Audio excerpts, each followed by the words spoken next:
All right, the best way to get accustomed to chain rule is just keep doing it over and over again. Please recognize that this is a power. This 5 out here is a power of the parenthesis. So I'm going to use my power rule. That 5 is going to come down and multiply by the 2. So that's going to be 10. My inside stays pure, x cubed plus 2x. Change my power by reducing by 1. And then take the derivative of the inside, which is 3x squared plus 2.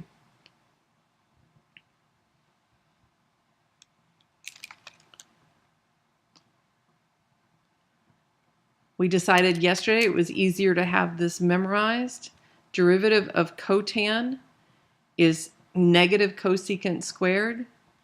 I'm going to leave a little bit of space. Negative cosecant squared of 8x. Your inside stays pure. Then you take the derivative of the inside, which is 8. So I'm going to put that out front just to have it make it look proper so it's a coefficient. Okay, so you should have a handout that we're gonna do the examples for today and tomorrow, the remaining examples. You can either write them down in your notes or you can work them on the sheet. You might try until you get to the point where they're more complicated. You might try doing these examples on your own and then checking the video or the posted lessons to make sure that you did them correctly. It's a good time to pause, get all your stuff together. But I'm going to start running through these examples. So this is going to be, again, your power rule. So the 2 will come down. You have x squared plus 4x, and that's going to be the power of 1 now, times the derivative of the inside.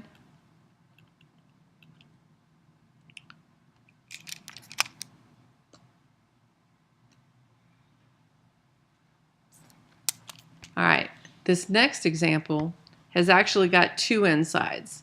I have, this one's much more complicated. I have an inside there, then I have an inside there, and all of that is cubed. So I'm going to work from the outside. I'm going to start by bringing that 3 down,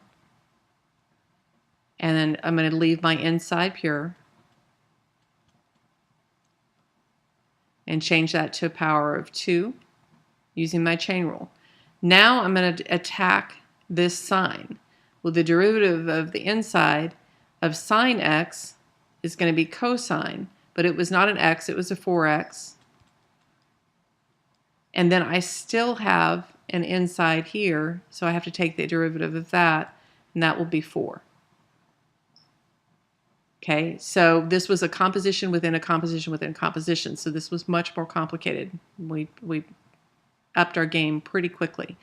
Your coefficients will multiply by each other, so this will be 12 sine squared of 4x cosine of 4x.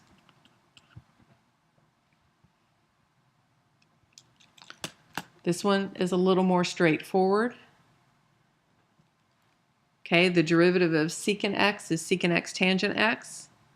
So, but the chain rule is going to apply because it's not just x. So this is going to be 5 secant 5x tangent 5x.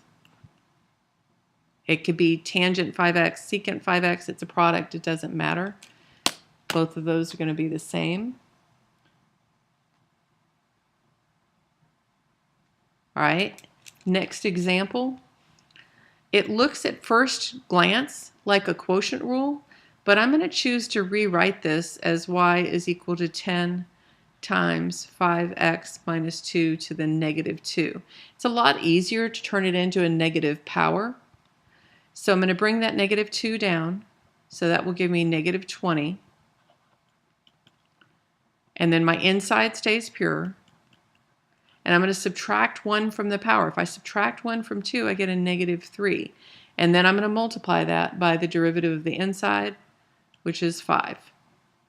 This ends up being, simplifying to be negative 100 over 5x minus 2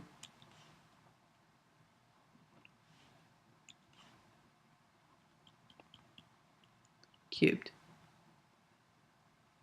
Okay, if I wanted to do this doing quotient rule, see how much easier that is? If I wanted to do using the quotient rule, it would have been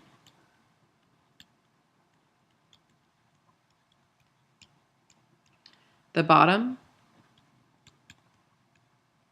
times the derivative of the top minus the top times the derivative of the bottom.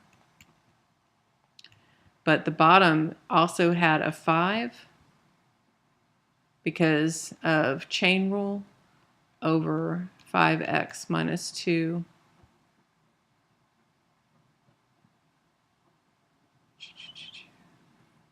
derivative of the bottom. I did not do that correctly. Let me back up. That would be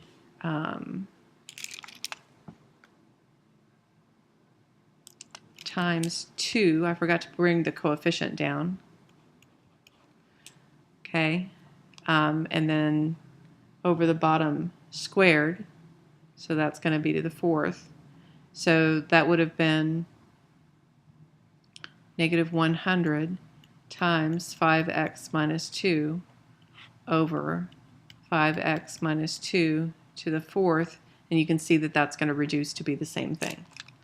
So it was a whole lot easier to do this using chain rule.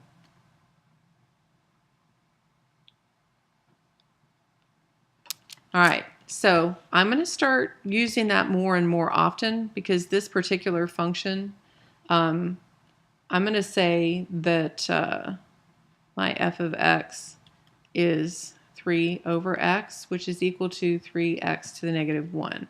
Its derivative is negative 3x to the negative 2, which is a whole lot easier to deal with, negative 3 over positive x squared.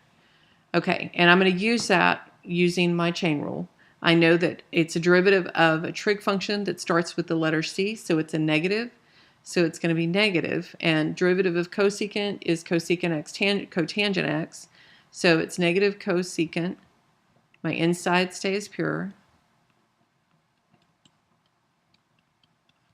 Times the derivative of the inside, which was negative 3 over x squared.